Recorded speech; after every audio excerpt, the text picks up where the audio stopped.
Hey there, everybody. It's Brad V here from Profound Sound Studio, and I'm here with the Abbey Road TG Mastering Suite. Um, I've been working with it, wanted to give it a little bit of a demo for you guys. Unfortunately, it won't be any audio demoing, but if you stick with it, I think I can give you a good idea of what we're working with here. So let's just hop on in. First of all, this is a model based on the module used by top artists in Abbey Road since the 1970s, from Pink Floyd's Dark Side of the Moon to Radiohead's OK Computer. That's how they've got it reviewed on their site, and so I would say that I've been using it for a week now and just want to give you guys my honest review. So let's get into the nitty-gritty here with the input module.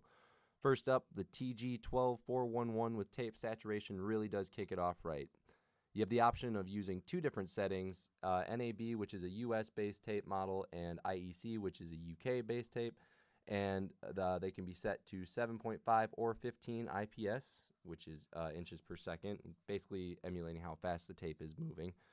And then you have your pull and transpose options. These are used for checking your phase, and the simple balance controls really do make this the perfect primer. And next up, we have the TG12412 EQ, and it is really the workhorse of this suite. It has 4 bands of EQ with 5 stepwise frequencies. Can be a little bit limiting, but honestly, it's great for beginners. And if you're, any talented artist is not going to be set back by using, what they've got here. And in addition to that, you have 5 set cues, which you have your low shelf, your high shelf, your blunt, which is a very thick curve, your sharp, which is a very tight curve, and medium being somewhere right in the happy middle. And this thing is really great. I would even recommend turning it off and using it as a solo module. And the addition of having plus or minus 10 gain dB makes this an incredibly versatile unit. Next up, we have the limiter, and it is deceptively powerful. It has 3 unique modes. That's the original, and that has more of like the tubey and tapey kind of sound. The modern, which gives you a little bit more high-end clarity and kind of a stronger punch, I've noticed. And limit is just your basic limiting, and you have 6 different speeds for recovery, which is your release, and that's all wonderful. But the ratio is legit. It's what sets it apart for me, because it goes from 1.0 all the way up to 100, and it goes by decimal increments, and I love it. It's super exact. If you want to put it at 52.4 to 1, then you set it to 54.2 to 1, and that's great. Also, it's running parallel compression on the module itself, which is just wonderful. Love having that option. Next up, we have the final touch-up, the TG12414 filter module. But actually, first, this is a good time to explain that you don't have to use these in the order that they come in. That's the stock order. But in this project that I'm doing here, I specifically like the filter a little bit before, because this limiter actually has its own tone shaping as well. It's a little bit more subtle than any piece of outboard gear you might use.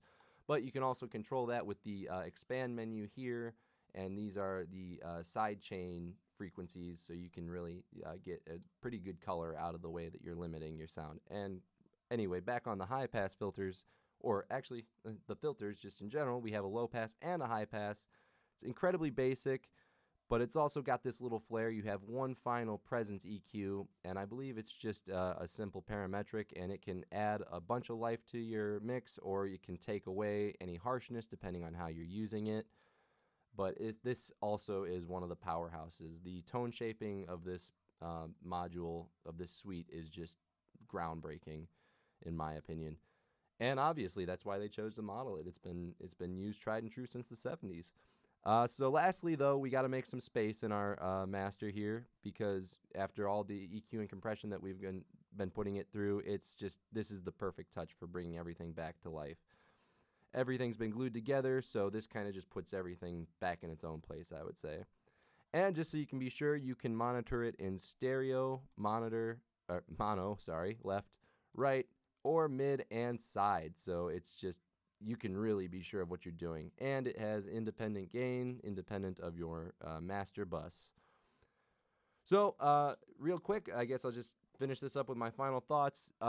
This is going to be featured on every master for this current project I'm working on here. It is just that perfect for the tone. And on top of everything, it's super easy to use and perfect for people who don't specialize in mastering like myself. It really helps to consolidate and simplify your master workflow with one comprehensive plugin. Messing around with this, I've also found that it's great on my drum mix bus, so feel free to experiment. It really transformed my drum bus to a dream bus. That was really lame, I'm sorry. But in seriousness, it adds the right amount of vintage glimmer, and I would imagine on a mid-side acoustic it would also sound phenomenal and huge. Lastly, it works in stereo unity, stereo duo, and mid-side for that much more dialed-in perfection. The duo mode is great because it gives you independent control of the left and the right. So in terms of the EQ here, uh, it's really fantastic if you're using it on your master or if you need to use it on somewhere more specific where you might be doing something in duo stereo. So yeah, that's all I've got to say about this. It is an incredibly amazing piece of gear, very powerful, and I can see that, for $40, it is such a low-risk investment, and they're practically giving it away, so, I would highly recommend that if you have ever enjoyed the sound of Abbey Road mastering or you want that vintage tone, this is definitely the plugin for you. So, yeah, feel free to let me know below if you guys like this or if you don't like this. And if you don't like this, let me know what your normal mastering chain looks like, or if you have another suite in mind. And if you enjoyed this video, leave a like and a comment, and let me know if I should do more of these in the future. Thanks, guys. Have a good one.